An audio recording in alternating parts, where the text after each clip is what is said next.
নমস্কার সকলকে। আপনারা তো সকলেই দক্ষিণেশ্বরে এসেইছেন, কিন্তু দক্ষিণেশ্বরের কাছাকাছি কিন্তু আরও একটি বিখ্যাত কালী মন্দির আছে। আজকে আপনাদের ঘোরাতে নিয়ে এসেছি সেখানেই। দক্ষিণেশ্বরে এলে আপনারা কিন্তু তার সাথে সাথে আদ্যাপীঠেরও দর্শন করতে পারেন। আদ্যাপীঠ দক্ষিণেশ্বর থেকে মাত্র কিন্তু 1 কিলোমিটার দূরে অবস্থিত।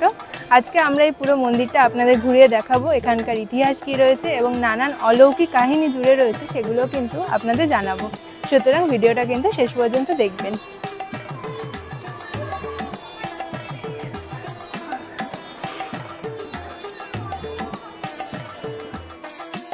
আদ্যাপীঠ মন্দিরে আসার জন্য আপনারা শিয়ালদা থেকে দক্ষিণেশ্বর স্টেশনে ট্রেনে করে চলে যেতে পারেন, অথবা ট্রেনে করে নামতে পারেন দমদম স্টেশন এবং দমদম থেকে মেট্রো করে পৌঁছে যেতে পারেন দক্ষিণেশ্বরে। দমদম থেকে দক্ষিণেশ্বরে মেট্রো ভাড়া 15 টাকা লাগবে। মেট্রো থেকে নেমে বেরিয়ে আপনারা কিন্তু হেঁটে পৌঁছে যেতে পারেন আদ্যাপীঠে, বা অটো টোটোর সাহায্যেও কিন্তু চলে যেতে পারেন। সময় লাগবে 5 থেকে 6 মিনিটের মতো। আমি গুগল ম্যাপসের লিঙ্ক দিয়ে রাখলাম, তাহলে সহজেই আপনারা মন্দিরের কাছে পৌঁছে যাবেন। আমাদের আদ্যাপীঠ যেতে সময় লেগেছিল প্রায় 1 ঘন্টা মতো। সকালই পৌঁছেছিলাম, কারণ সকালে পৌঁছালে কিন্তু আপনারা মায়ের দর্শনও করতে পারবেন এবং ভোগের টিকিটও সঠিক সময় পর্যন্ত কেটে নিতে পারেন। তাই আপনারাও চেষ্টা করবেন সকালের মধ্যে যাওয়ার। দক্ষিণেশ্বর স্টেশন থেকে বেরিয়েই আপনারা পেয়ে যাবেন অটো বা টোটো স্ট্যান্ড। আমাদের সাথে চলুন পৌঁছে যাই আদ্যাপীঠ মন্দিরে।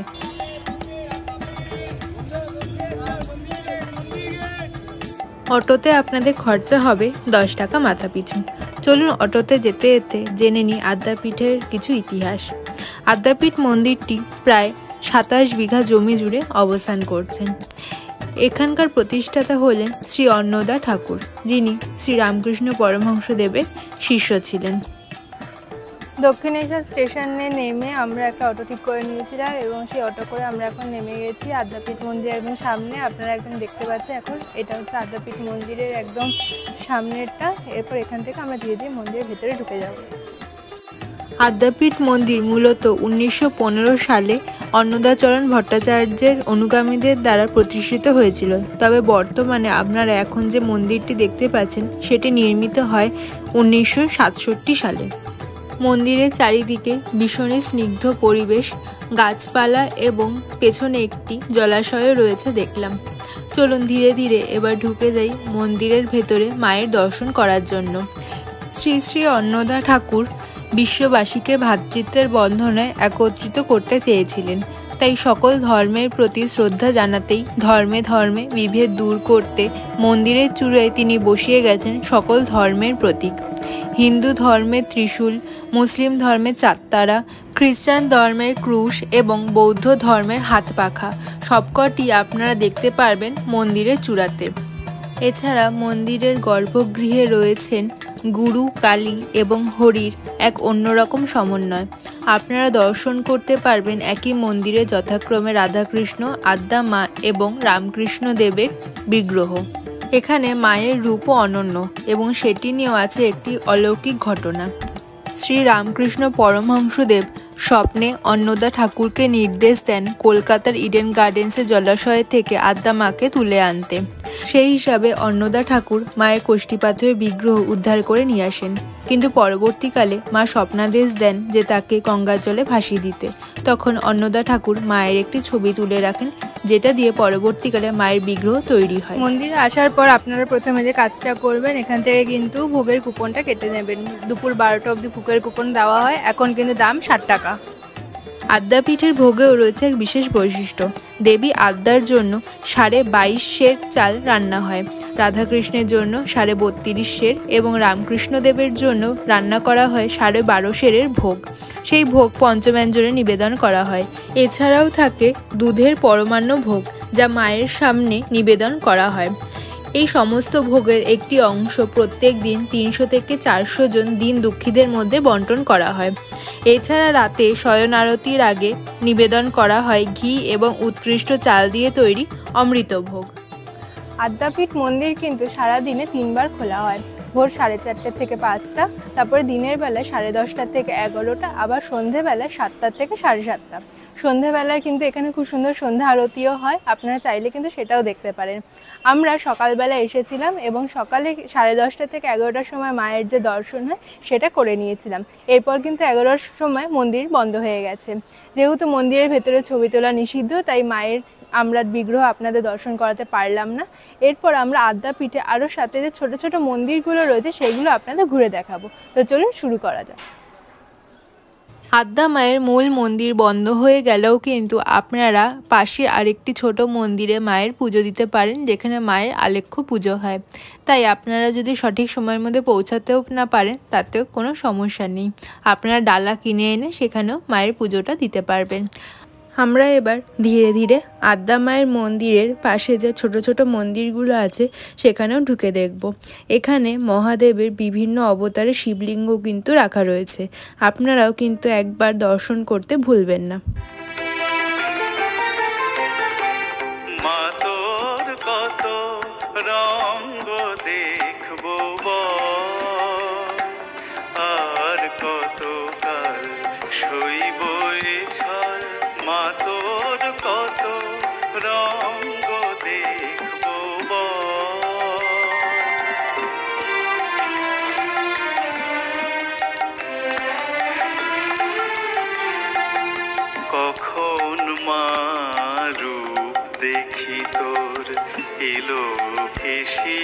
সর্বনাশী কখন মা নয়নে তোর, কখন মা নয়নে তোর শাসন স্নেহের অমল হাসি।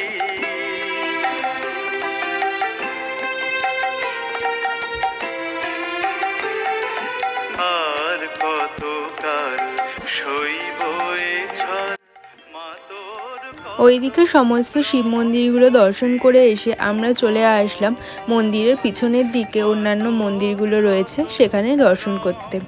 এখানেও দেখলাম প্রথমে রয়েছে মহাদেবের একটি শিবলিঙ্গ, তারপরে রয়েছে শ্রী শ্রী তারা মায়ের মন্দির। মন্দিরের ভেতরে দেখলাম মায়ের খুব সুন্দর বিগ্রহ রাখা রয়েছে। আমার কাছে থাক মা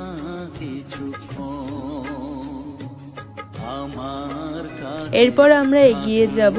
এরপরে দেখলাম রয়েছে রাধা মাধবের খুব সুন্দর একটি মন্দির। এখানে কিন্তু রাধা মাধব এবং তার সাথে বিষ্ণুর অবতারও দেখানো হয়েছে, সাথে রয়েছে শালগ্রাম শিলা।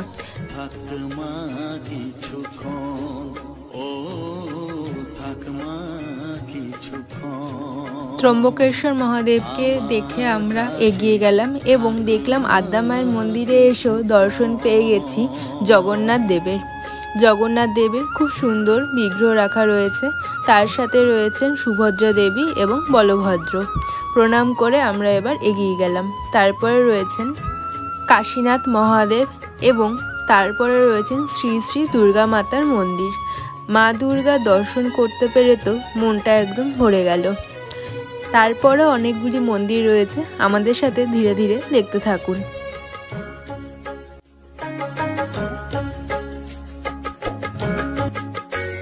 তুই চেতনা তুই গতি, আমি রথ তুই সারথি।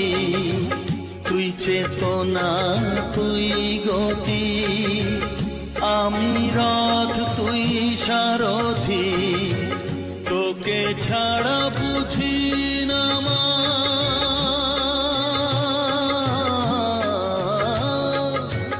তোকে ছাড়া বুঝি না মা।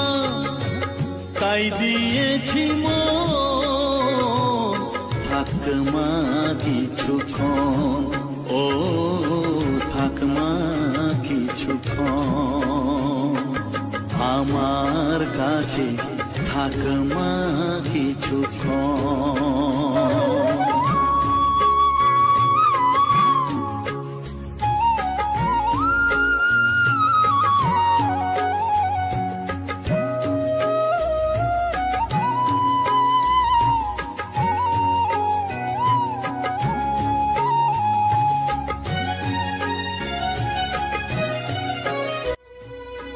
এরপর আমরা চলে আসলাম আদ্যা মায়ের মূল মন্দিরের বাদিকে। এখানে দেখলাম একটি ব্যানার লাগানো রয়েছে, যেখানে লেখা রয়েছে কোন কোন দিন মন্দির সারাদিন খোলা থাকে। এর মধ্যে রয়েছে নাগপঞ্চমী, দুর্গা সপ্তমী, বাসন্তী সপ্তমী, জন্মাষ্টমী, রাধাষ্টমী, বাসন্তী অষ্টমী, দুর্গাষ্টমী, শুক্লা নবমী, এরপর দুর্গা দশমী, বাসন্তী দশমী, কৃষ্ণা একাদশী, লক্ষ্মী পূর্ণিমা, রাস পূর্ণিমা, ঝুলন পূর্ণিমা, দোল পূর্ণিমা, দীপান্বিতা অমাবস্যা, মহালয়া এবং সংক্রান্তি। এই 52 দিন আপনারা সারাদিন মন্দির খোলা পাবেন এবং মায়ের দর্শন পাবেন। এরপর আমরা আরেকটু এগিয়ে গেলাম। এখানে বাঁদিকে রয়েছে দেখলাম হাত ধোয়া এবং বাথরুমের জায়গা, বেশ পরিষ্কার পরিচ্ছন্নই ছিল। এবং ডান দিকে দেখলাম রয়েছে বিশাল একটি নিমের গাছ। নিম গাছের তলায় রয়েছেন মহাদেব এবং নন্দীজি। অনেকেই কিন্তু এখানে মহাদেবের মাথায় জল ঢালছেন এবং নিম গাছে কিন্তু বাঁধছেন চেলি কাপড় নিজেদের মনস্কামনা পূর্ণর জন্য। আপনারাও কিন্তু একবার মহাদেবের দর্শন করে পরিক্রমা করতে একদম ভুলবেন না। আমরাও খুব কাছ থেকে দর্শন করে নিয়েছি, আপনাদের চলুন দেখাই। ঘোড়া ধারে দেখা সালো, ঘোচাস মনের কলুষ কালো। ঘোড়া ধারে দেখাস আলো, ঘোচাস মনের কলুষ কালো। তুই মুক্তি ভগবতী,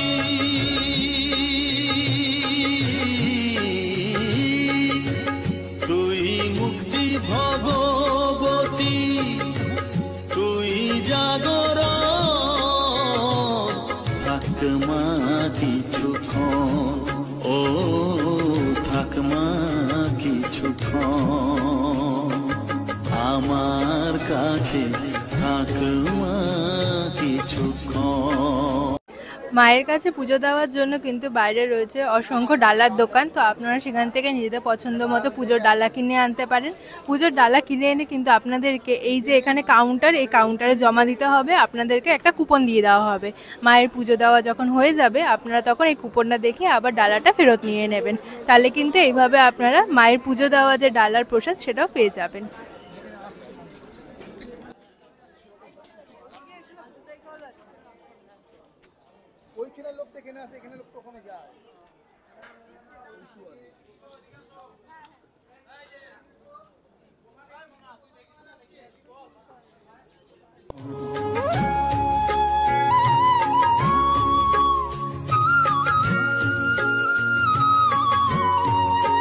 মায়ের এখানে পুজো দেওয়ার পর যে প্রসাদ হয় সে ভোগের প্রসাদ দিচ্ছিল, তো সেটা নিয়ে নিয়েছি, একদম পায়েস। মন্দিরের প্রতিষ্ঠাতা শ্রী শ্রী অন্নদা ঠাকুর আদেশ দিয়েছিলেন মন্দিরে ধনভাণ্ডার থেকে পরিচালিত হবে কয়েকটি জনহিতকর কার্য, যেরকম দুস্থ ও অনাথ ছেলেদের জন্য বালকাশ্রম, মেয়েদের জন্য বালিকাশ্রম, স্বামী পুত্রহীনা বিধবা মায়েদের জন্য মাতৃ আশ্রম, সংক্রামক ব্যাধি নিরাময়ের ব্যবস্থা ইত্যাদি। এখন এখানে কিন্তু এই সমস্ত পরিষেবা মন্দিরের তরফ থেকে চালানো হয়। বই, ছবি, যেখানে আপনারা ইত্যাদি পেয়ে যাবেন। কুপন কাটবেন তার পাশে কিন্তু রয়েছে এখানকার একটি লাইব্রেরি, যেখানে আপনারা আদ্যা মায়ের ছবি, বিভিন্ন ধরনের বই সবকিছুই কিনতে পারেন। একবার এখানেও ঘুরে দেখতে পারেন। আমার তো এখানকার সমস্ত বইগুলো বেশ ভালো লাগলো দেখে।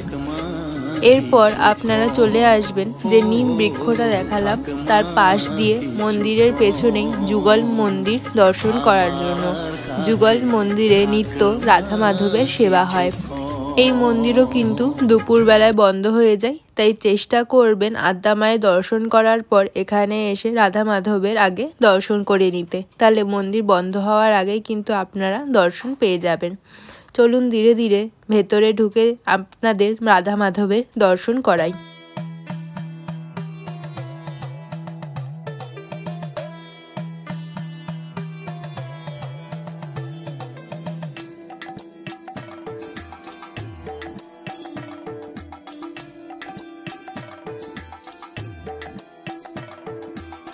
মন্দিরের গর্ভগৃহের বাঁ দিকে রয়েছেন শ্রী শ্রী অন্নদা ঠাকুর এবং ডান দিকে রয়েছেন সংঘের জননী অর্থাৎ ওনার স্ত্রী মা কুন্তলা দেবী। দুজনে দর্শন করার পর আপনারা মাঝখানে দর্শন করে নেবেন শ্রী শ্রী রাধা মাধবের।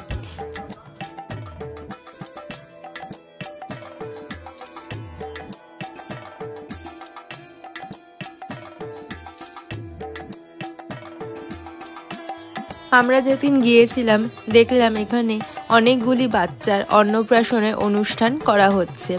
আপনারাও যদি এখানে এরকম অনুষ্ঠান করতে চান তাহলে মন্দির কর্তৃপক্ষের সাথে অবশ্যই যোগাযোগ করতে পারেন। এরপর মন্দিরের চারিদিকে একবার ঘুরে দেখলাম। মন্দিরের দেয়ালে কিন্তু খুব সুন্দর সুন্দর এখানে চিত্র আঁকা ছিল এবং প্রত্যেকটি দেখতে বেশ ভালো লাগছিল।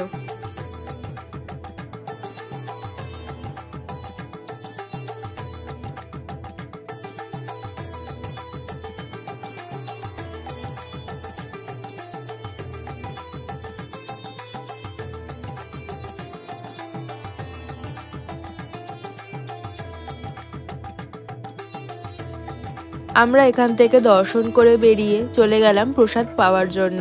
প্রায় দুপুরের সময় হয়ে এসেছিল।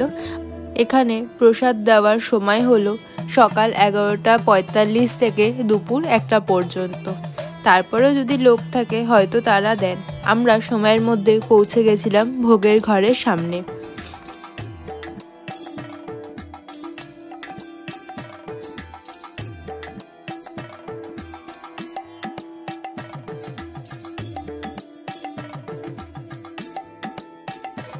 ভোগের যে আপনারা কুপন কেটেছেন সেটা দেখিয়ে ঢুকে যাবেন ভেতরে এবং ওনারা বলে দেবেন কোন জায়গায় বসতে হবে।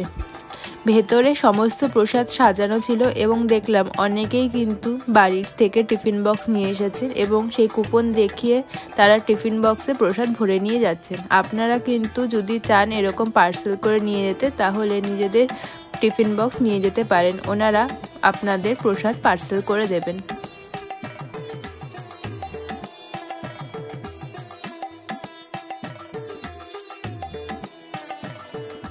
বেশ কিছুক্ষণ অপেক্ষা করার পর শুরু হলো আমাদের ব্যাচ। প্রসাদের শুরুতেই দেওয়া হলো একটি কুমড়ি এবং তার সাথে ছিল বাসন্তী পোলাও।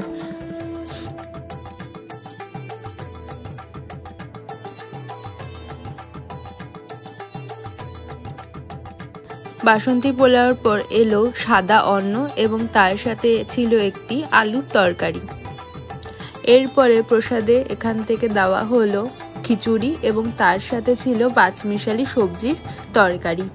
এই হলো এখানকার প্রসাদ। তারপরে আপনারা পেয়ে যাবেন শেষে চাটনি এবং পায়েস।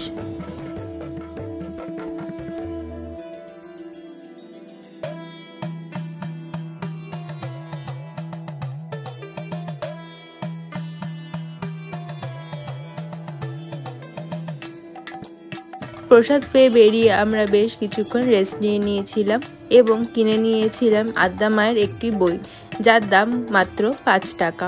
ভেতরে আদ্যা মায়ের স্তব থেকে শুরু করে ইতিহাস সব কিছু লেখা ছিল। এরপর আমরা মন্দির থেকে বেরিয়ে যাব এবং চলে যাব আমাদের পরবর্তী ডেস্টিনেশনে। সেটা জানার জন্য কিন্তু আমাদের চ্যানেলটা সাবস্ক্রাইব করে নিতে হবে। পরবর্তী ভিডিওতে শেয়ার করব সেইখানে যাওয়ার এক্সপিরিয়েন্স, অভিজ্ঞতা সব কিছুই।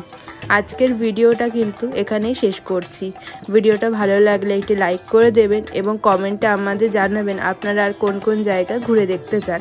আমরা চেষ্টা করব ভিডিওর মাধ্যমে আপনাদের সাথে তুলে ধরার। দেখা হবে অন্য একটি ভিডিওতে। ভালো থাকবেন, ধন্যবাদ।